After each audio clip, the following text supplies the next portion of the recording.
Bom dia, crianças, tudo bom? Hoje nós vamos ter aula de história e vamos fazer uma revisão de todo o conteúdo que vai cair na avaliação.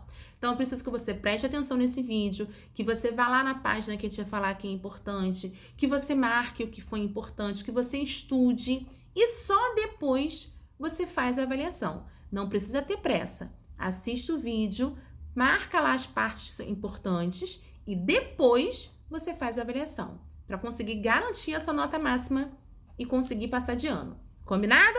Então, o primeiro assunto que a gente vai falar aqui é sobre as capitanias hereditárias. Lembra que o país é um país muito grande, de terras muito grandes.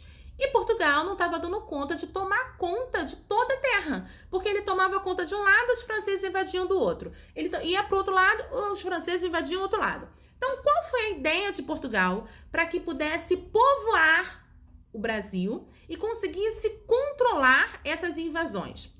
Eu vou dividir o Brasil em lotes, em pedaços, em partes, e vou doar a minha terra para as pessoas que têm condições de manter essas terras. Então, eu vou doar, essas pessoas vão ser chamadas de donatários, eles vão plantar, vão criar gados, vão ter riquezas e boa parte dessa riqueza será devolvida para Portugal, já que as terras eram de Portugal. Ótima ideia, só que não deu certo, né? Somente duas prosperaram. E aí, o que Portugal fez? Não posso tomar as terras de volta. Então, o que eu vou fazer? Vou colocar um governador geral, que é como se fosse um representante do rei. Tudo que ele falasse, todo o pessoal das capitanias deveriam obedecer. E qual foi o objetivo? Qual foi a estrutura política? Qual foi a ideia? Por que colocaram governador geral nas capitanias hereditárias, já que já tinham pessoas para tomar conta das terras? Então, qual foi o objetivo dessa capitania? Primeiro, defender a colônia dos invasores franceses, porque eles continuavam insistindo em invadir as terras e por isso que muitas delas fracassaram. Então, o governador geral, ele tinha o seu pessoal que tomava conta para impedir essa invasão. Ele também combatia os indígenas, já que os indígenas não estavam querendo ser explorados e aí fugiam para as matas, então era uma confusão só. Então eles combatiam os indígenas para que eles não causassem tanta revolução. Eles também mantinham o processo de ocupação, conversavam para que os donatários não desistissem das suas terras, não voltassem para Portugal, para continuar investindo na terra, plantando, porque uma hora ia dar certo. Então ele mandava toda uma lábia para segurar, para manter o processo de ocupação. E por último, e não menos importante, ele precisava contribuir para a exploração das riquezas da colônia. Por quê? Porque se conseguisse ter riqueza naquelas terras, se os donatários tivessem sucesso, boa parte daquela grana, daquele dinheiro, daquele lucro, voltava para Portugal, já que as terras eram de Portugal.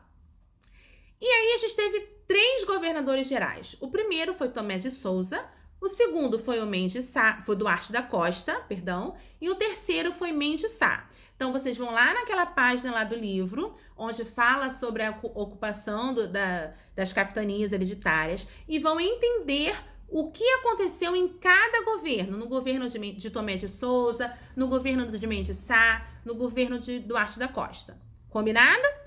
Depois a gente fala sobre os movimentos nativistas. O que foram os movimentos nativistas? Foram aquelas guerras que aconteceram tudo ao mesmo tempo no Brasil. Então, uma aconteceu no interior, a outra aconteceu no centro do Brasil. Então, quais foram essas revoltas? Foram as revoltas dos Beckmans, a revolta dos Emboabas, a revolta dos Mascates, a revolta Filipe dos Santos e a Inconfidência Mineira. Todas elas eram contra algumas ações que Portugal estava tomando aqui no Brasil.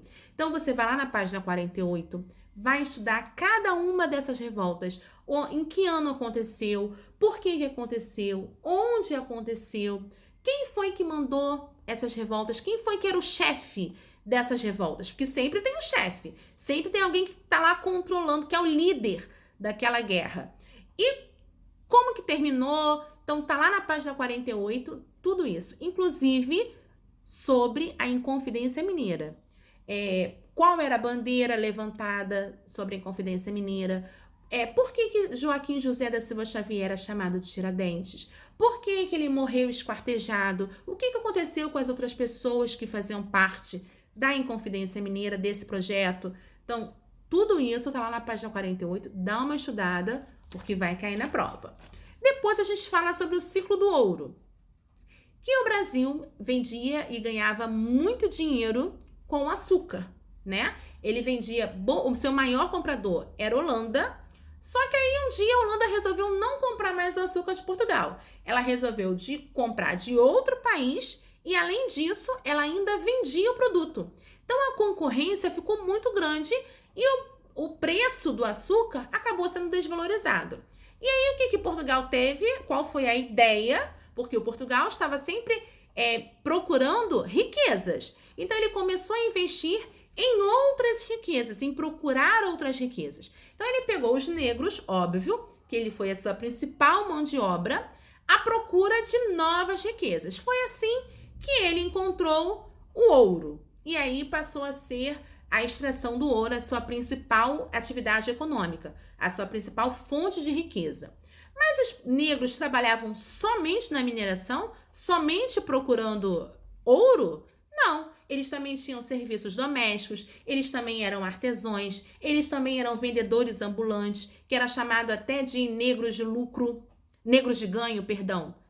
ganho. Por quê? Porque boa parte do que eles ganhavam voltava para os donos deles. Então, eles eram chamados de negros de ganho. Mas a maioria trabalhava sim na mineração. E a gente também falou sobre a contribuição que os negros tiveram na nossa cultura, no jeito de falar, no que come, nos instrumentos, no tipo de dança. Então, eles contribuíram muito para a cultura que a gente tem hoje. Por exemplo, o samba, a feijoada, a capoeira, o berimbau, tudo isso são influências dos negros na nossa cultura.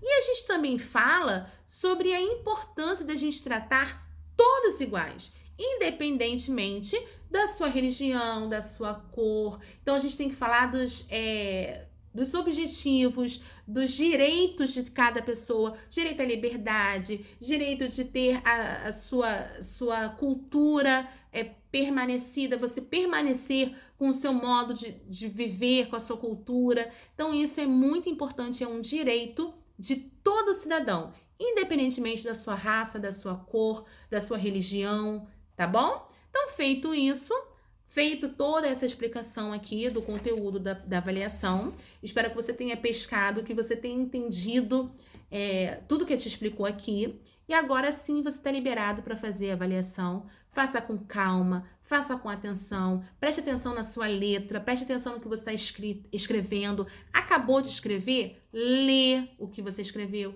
Começo de frase, a letra sempre maiúscula. Nome de pessoa, a letra sempre maiúscula. Preste atenção, é a última avaliação do ano. Combinado? Então, feito isso, não esqueça de fazer a avaliação e passar lá na página W Pensar para dizer que você já fez e garantir a sua presença, tá bom? Um beijo enorme para vocês, fiquem com Deus, eu tô aqui na torcida por vocês, tá bom? Um beijo enorme.